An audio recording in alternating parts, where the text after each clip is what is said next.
యోర్దాను నది ఒడ్డున ఒక నిశ్శబ్ద ఉదయం. నీటి అలలు మృదువుగా ఝాలుమనుతుండగా ప్రజలు బాప్తిస్మాన్ని స్వీకరించడానికి వరుసగా నిలబడి ఉన్నారు. ఆ రోజున అక్కడ ఉన్న ప్రతి ఒక్కరి హృదయంలో ఒకే ఆశ: దేవునికి దగ్గరవ్వాలి.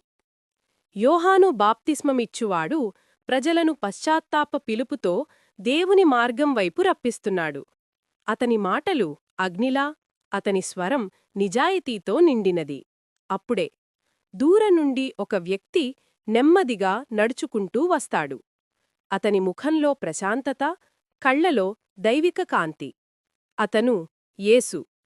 యోహాను చూసి ఆశ్చర్యపోతాడు. ప్రభువా, నీవే నాకు బాప్తిస్మమివ్వాలి. నేను మీకు ఎలా ఇవ్వగలను అని అడుగుతాడు.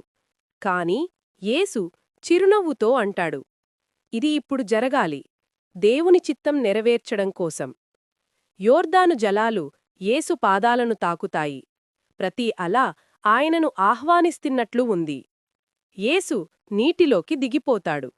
యోహాను ఆయనకు బాప్తిస్మమిస్తాడు.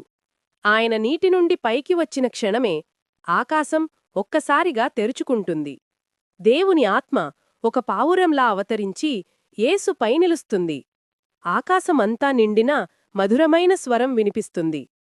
ఇతడే నా ప్రియకుమారుడు, ఇతడిలో నేను సంతోషించుచున్నాను. అక్కడ ఉన్న ప్రతి ఒక్కరూ ఆశ్చర్యంతో వణుకుతారు. అది దేవుని స్పష్టమైన ధృవీకరణ.